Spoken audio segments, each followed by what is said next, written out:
নির্বাচন নিয়ে যখন আলাপ এগিয়ে আসছে, আলাপ আসলেই এগিয়ে আসছে, কারণ এখন নির্বাচনটা বছর খানেকের মধ্যেই হয়ে যাবে এই সম্ভাবনা বেশি বলেই মনে হচ্ছে। যদিও বিএনপি জুলাই আগস্টে নির্বাচন চাইছে, কিন্তু আমি মনে করি এটাও তারা ঠিক সিরিয়াসলি বলছে তা না, এটা এক ধরনের রেটরিক বলে আমি মনে করি। পলিটিক্সে রেটরিক থাকে আমি ধারণা করি। আবারও বলছি, আমি কোনো তথ্য না জেনেই বলছি।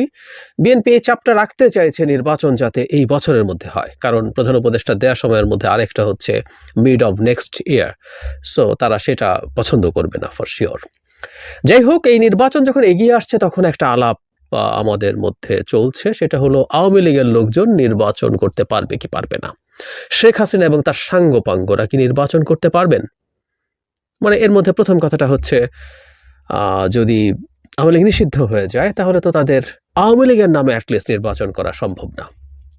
আওয়ামী লীগ নিষিদ্ধ হবে কি হবে না এটা নিয়ে সিরিয়াস বিতর্ক আমাদের সমাজে আছে, এবং এই বিতর্ক সুরাহা হয়নি। এই বিতর্ক আসলে কদ্দূর যাবে, কোথায় গিয়ে শেষ হবে আমরা আসলেই জানি না। তবে আমরা এটুকু বুঝতে পারি নানা রকম আলামত থেকে যে, মানে কেউ কেউ ভারতের কথা বলছেন, শুধু ভারত অবশ্যই প্রকাশ্যভাবে আওয়ামী লীগের পক্ষে আছে, কিন্তু ইউরোপ আমেরিকাও প্রায় নিশ্চিতভাবেই বলা যায়, আমেরিকা এবং ইউরোপীয় দেশগুলো আওয়ামী লীগের নিষিদ্ধতা চায় না। আমি স্মরণ করব উপদেষ্টা জনাব আসিফ একটা প্রোগ্রামে গিয়ে মন্তব্য করেছিলেন জাহাঙ্গীরনগর ইউনিভার্সিটিতে, যে বিদেশি দূতাবাসগুলো চাপ আছে।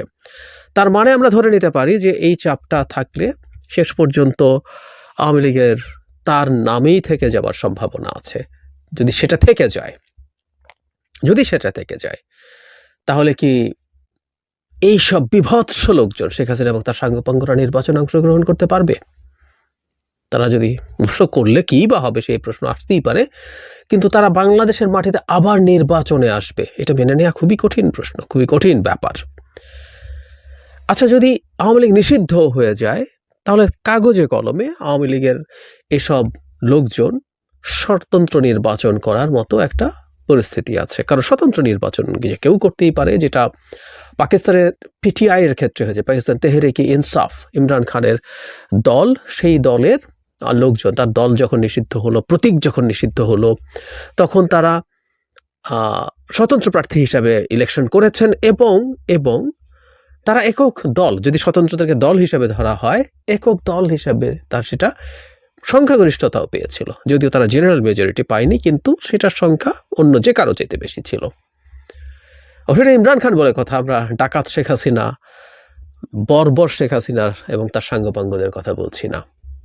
যাই হোক, শেখ হাসিনার লোকজন ইলেকশন করলে কি হবে আমরা বুঝতেই পারি। তারপরও ওই যে বলছিলাম যে এই লোকগুলো আমাদের ইলেকটোরাল প্রসেসে আসছে, অন্তত যারা বিভৎস সব কাণ্ড ঘটিয়েছে তারা, সেই ক্ষেত্রে এটা একটা খুব গুরুত্বপূর্ণ প্রশ্ন এসে হাজির হয়েছে। কারণ এটাকে আমাদের নেওয়াও কঠিন। আমাদের যে গণতান্ত্রিক অভিযাত্রা, সেখানে এই রকম মাফিয়াদের নির্বাচনে অংশগ্রহণ করার অধিকার আছে কিনা, এটাই একটা বিরাট প্রশ্ন।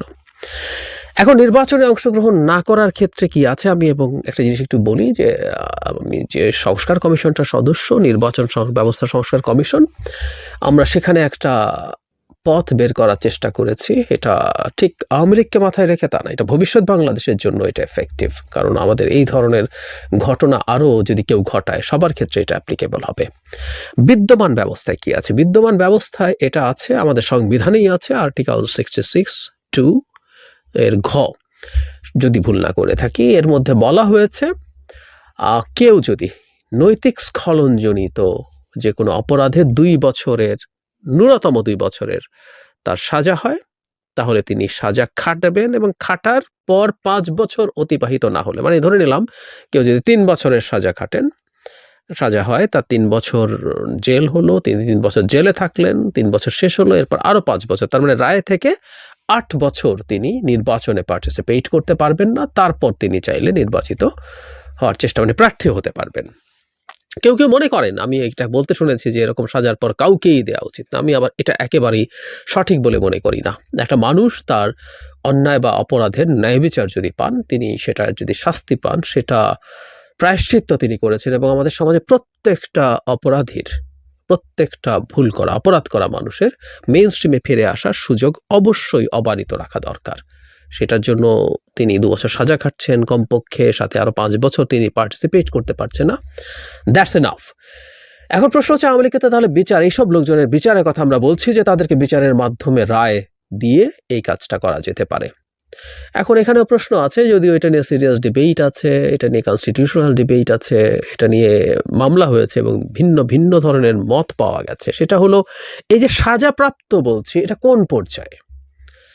আমরা কেউ বিচারিক আদালতে যখন কেউ সাজা পান সেটাকে কি বলে ফেলবো?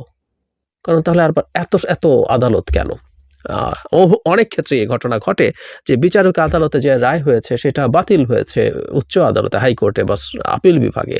আমরা সাম্প্রতিক সময় অনেকগুলো মামলাকে দেখছি যেগুলো আপিল বিভাগ থেকে শেষ পর্যন্ত বাতিল হয়ে, মানে বিশেষ করে আওয়ামী লীগ এবং তার আগে ১-১১ সরকারের সঙ্গে বেশ কিছু মামলা যেগুলো হয়রানিমূলক ছিল সেগুলো বাতিল হয়েছে।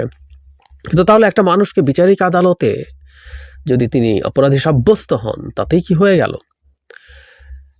কোর্টের এই রায়ও আছে যে বিচারিক আদালতে এটা হলেই প্রাথমিকভাবে ধরা হবে, এবং ভারতেও এই চর্চাটা আছে বলে অনেকে এটাকেই রেফার করেন। সো আমরা তাত্ত্বিকভাবে ধরে নিলাম, আবারও বলছি আলোচনার খাতিরে ধরে নিলাম যে আমাদের বিচারিক আদালতে 2 বছরের সাজা হলেই এটা হবে। এখন আওয়ামী লীগ এবং তার লোকজনের বিচার হওয়া কত দিনে সম্ভব? শেখ হাসিনা এবং তার সাঙ্গপাঙ্গদের নির্বাচন যদি এবছরের শেষ নাগাদ হয় তাহলে বিচারিক প্রক্রিয়া চলে আইসিটিতে হয়তো একটু ফাস্টার হতে পারে। আমি দেখেছি আমাদের যিনি চিফ প্রসিকিউটর আছেন তিনি জানিয়েছেন যে ডিসেম্বরের মধ্যেই শেখ হাসিনার মামলার রায় হবে, প্রাথমিক রায় অবশ্যই। আইসিটিতে একটা ডেডিকেটেড কোর্ট, এটা হওয়ার সম্ভাবনা যদি থাকেও, কিন্তু আরও অপরাপর বহু লোকজন আছে যাদের বিভিন্ন রকম ফৌজদারি অপরাধ আছে যেগুলো আইসিটিতে বিচারযোগ্য নয়, সেগুলো আমাদের সাধারণ যে আদালত আছে বিচারিক আদালত সেখানেই হওয়ার কথা। এবং এই ধরনের মামলা 1 বছরের মধ্যে শেষ করা অলমোস্ট ইম্পসিবল। এখন প্রশ্ন হলো ইভেন আইসিটি নিয়েও এই প্রশ্ন আসতে পারে বলে আমি মনে করি।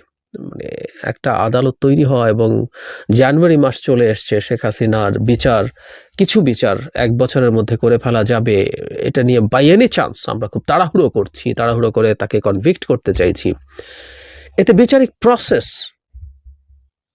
হ্যাম্পার্ড হচ্ছে, বিচারিক প্রসেস আমরা নষ্ট করছি, তিনি ন্যায় বিচার পাচ্ছেন না, এই শোরগোল হওয়ার প্রবাবিলিটি তৈরি হবে। এবং এটা শুধু শেখ হাসিনা না, অন্য যে কারো ক্ষেত্রেই এই ঘটনা ঘটতে পারে যদি আমরা খুব তাড়াহুড়ো করি। সে পুরনো আপ্তবাক্য নিশ্চয় মনে আছে যে জাস্টিস হারিড, জাস্টিস বেরিড, এরকম কথা বলা হয়। সো তাড়াহুড়ো করলে বিচার কবরস্থ হয়ে যেতে পারে, এই আলাপ আছেই। সুতরাং তাড়াহুড়ো করাটাও ঠিক হবে না। তাহলে আসলে পথ কি হতে পারে? আমরা একটা জিনিস মনে করি, সেটা হলো একটা রাষ্ট্রের বেসিক নিয়ম যিনি মানেন না তার নির্বাচন করার অধিকার নেই। যেমন শেখ হাসিনার কথা বলি, উনি কিন্তু ফেরারি আসামি, কারণ ওনার বিরুদ্ধে অ্যারেস্ট ওয়ারেন্ট শেষ হয়ে গিয়েছিল মিড অফ নভেম্বর, আমি ভুল না করে থাকলে। তিনি তো বাংলাদেশে আসেননি।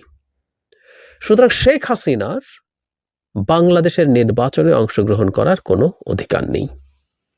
ঠিক একই রকম ঘটনা আরও বহু আওয়ামী লীগের নেতা তথাকথিত শেখ হাসিনার সাঙ্গপাঙ্গদের বিরুদ্ধে আছে। কারণ আপনাকে একটা দেশে নির্বাচন করতে হলে তার সিস্টেমকে, তার বিচার ব্যবস্থাকে, বিচার বিভাগকে অ্যাগ্রি করে ওটার প্রতি সাবমিসিভ হয়েই করতে হবে, আদারওয়াইজ তার কোনো অধিকার নির্বাচনের ক্ষেত্রে নাই।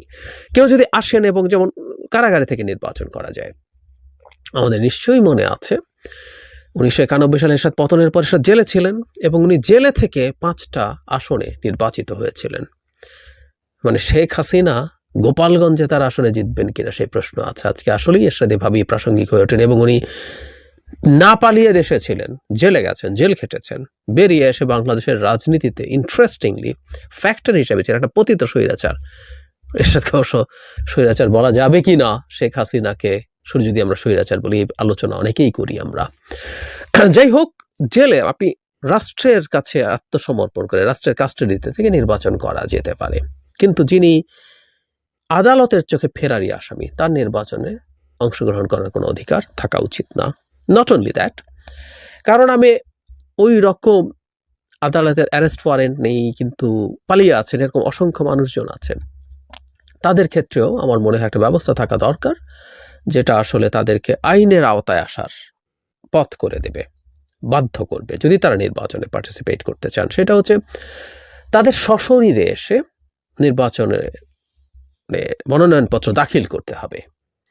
এটার মধ্যে এক্সেমশন হচ্ছে যারা আইন রাষ্ট্রীয় কোনো কাস্টাডিতে আছেন, কোনো আইনি কাস্টাডিতে মানে জেলে আছেন বা কোনো রকমভাবে পুলিশ বা কারো হেফাজতে আছেন, এরকম কেউ হলে তার ক্ষেত্রে তার মনোনীত ব্যক্তি এই কাজটা করতে পারবেন। এখনকার নিয়ম হচ্ছে মানে জেলে না থাকলেও যে কারো মনোনীত ব্যক্তি এই কাজটা করতে পারেন, কিন্তু আমরা যদি এরকম একটা বাধ্যবাধকতা তৈরি করি যে সশরীরে এসে তিনি মনোনয়নপত্র দাখিল করবেন, তাহলে আওয়ামী লীগের কেউ সশরীরে আসবেন এবং তার নামে যদি মামলা থাকে তিনি যদি গ্রেফতার হন গ্রেফতার হবেন। উনি জেলে যাওয়ার পর উনি যদি সে সাহস করেন জেলে গিয়ে নির্বাচন করবেন কাস্টাডিতে থেকে, তাহলে বাকি সব প্রসেস হতে পারে। এই ক্ষেত্রে যারা যারা অলরেডি জেলে আছেন, আমি নাম তুলে যদি ধরুন আনিসুল হক, তার নামে যদি কনভিকশন না হয়ে যায় ইলেকশনের আগে, তিনি জেলে আছেন, তিনি যদি আওয়ামী লীগ নিষিদ্ধ না হয় আওয়ামী লীগের নামে, আর যদি নিষিদ্ধ হয় তিনি যদি চান, তাহলে তিনি স্বতন্ত্র প্রার্থী হিসেবে নির্বাচন করতে পারবেন, কারণ তিনি রাষ্ট্রের হেফাজতে আছেন এবং দেশে আছেন।